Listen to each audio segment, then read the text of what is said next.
Alors les gars, aujourd'hui dimanche 12 février 2023 et comme à l'accoutumée on est obligé, je vais dire c'est même vital et crucial d'analyser le DXY, cet indicateur qui montre la force du dollar. Et vous savez très bien que la plupart des cryptos, des actions, surtout actions UX que beaucoup de gens regardent, sont cotées en dollars. Et même le marché du Forex, pour les transactions au niveau international, la conversion se fait généralement en dollars pour passer d'une devise à l'autre. Et donc cet actif reste clé pour savoir ce qui pourrait se passer sur tous les trucs qui sont cotés en dollars. Donc, il serait euh, vraiment risqué d'analyser le marché crypto ou le marché boursier sans voir où est-ce que la force du dollar se trouve. Parce que si le dollar devient fort, je peux vous garantir que le, le bear market sur le marché boursier ou le marché des cryptos va se poursuivre. Parce que tant que le dollar prend en force, ces autres marchés vont aller en sens inverse, vont baisser parce qu'ils sont cotés forcément en dollars. Et donc, pour cela, nous allons voir sur le mensuel, l'hebdomadaire et le journalier, comme d'habitude, où est-ce que le dollar il se trouve et qu'est-ce qu'on peut espérer de lui afin de pouvoir mieux profiter des autres marchés. Sur ce, nous avons en mensuel. Déjà, je pense que mon graphe il est déjà en mensuel. Et en mensuel, ce que nous avons vu ici, avec nos stratégies, c'est que les prix sont venus tester la borne supérieure. Ce qui veut dire que le marché, la force est aux acheteurs. Ça veut dire que le dollar, il est très très puissant.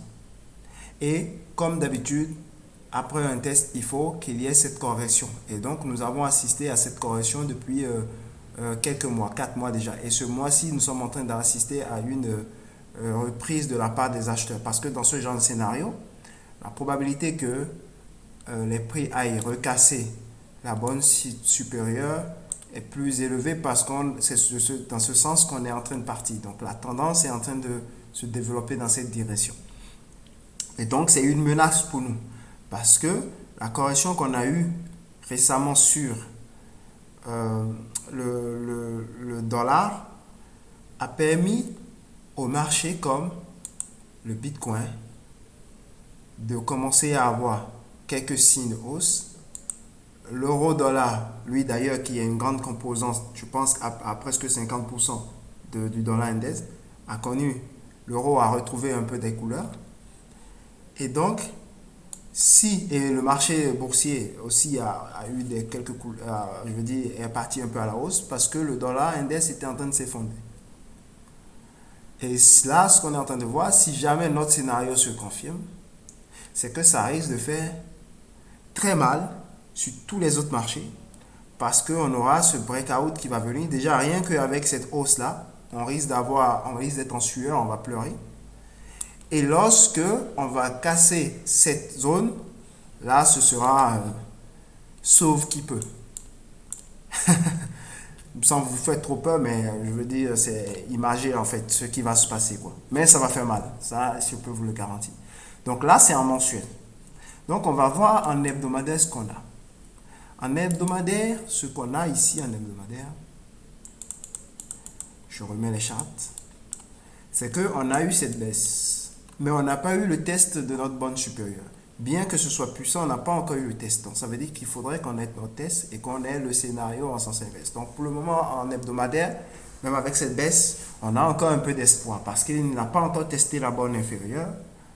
Donc on se dit quand même que, bon, il peut se retourner, on peut se retrouver sur la borne supérieure, ça peut aller, tout peut bien se passer. Parce que si, je veux dire, euh, il peut continuer, je me trompe, en fait, il peut aller en fait tester encore la borne inférieure, continuer la baisse, et donc le dollar va continuer à baisser, et nous, ce serait bon pour nous.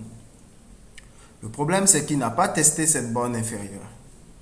Et vu qu'il n'a pas testé cette borne inférieure, il peut retourner tranquillement, continuer sa tendance haussière. Ça veut dire que les vendeurs n'ont pas été suffisamment puissants pour aller tester cette borne inférieure.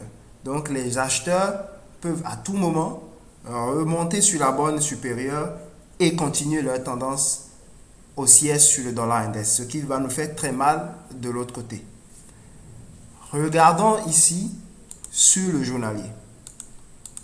Quand on est sur le journalier, qu'est-ce qu'on observe?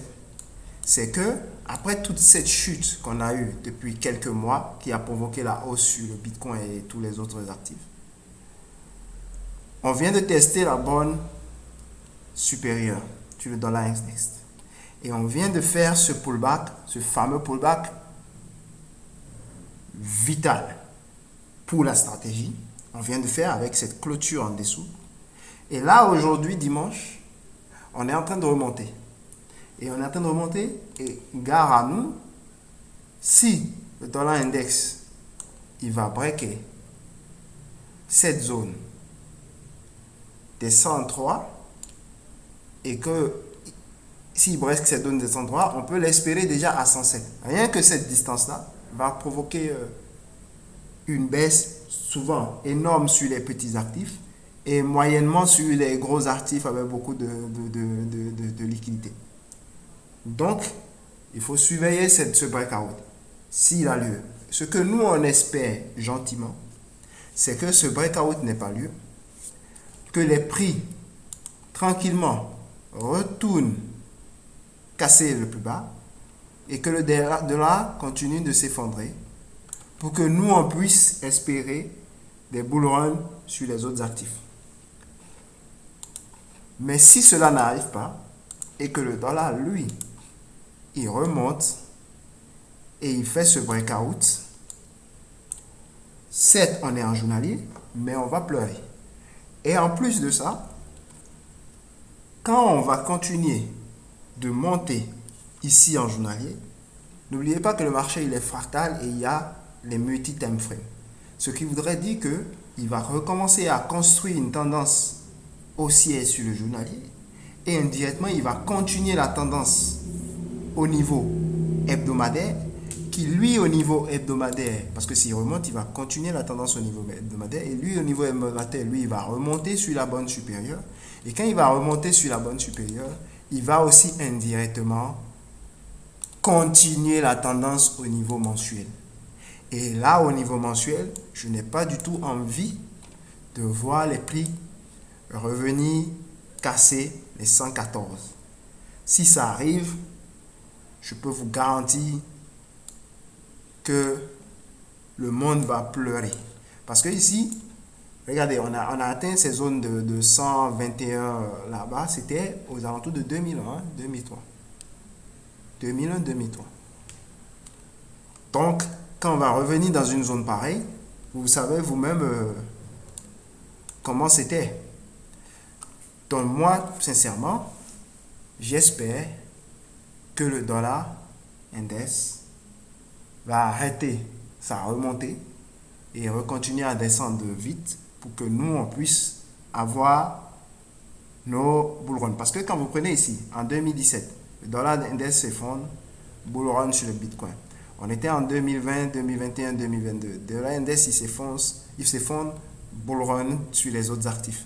Mais là, quand il est monté de 2021 jusqu'à 2022, on a eu la baisse sur les autres actifs. Il a eu une baisse pendant quelques mois, on a eu une remontée sur les autres actifs. Donc là, s'il se remet à monter, ça va faire mal. Donc c'était ce que je voulais vous dire. Attention, suivez le dollar index parce qu'au niveau du journalier, il est en train de nous montrer quelques signes de hausse et ce n'est pas très très bon pour les autres actifs parce que quelle que soit l'analyse que vous allez faire là-bas, il aura son influence, il aura son mot à dire. Donc toujours regarder le dollar index et prendre ses précautions. Sur ce, je vous remercie.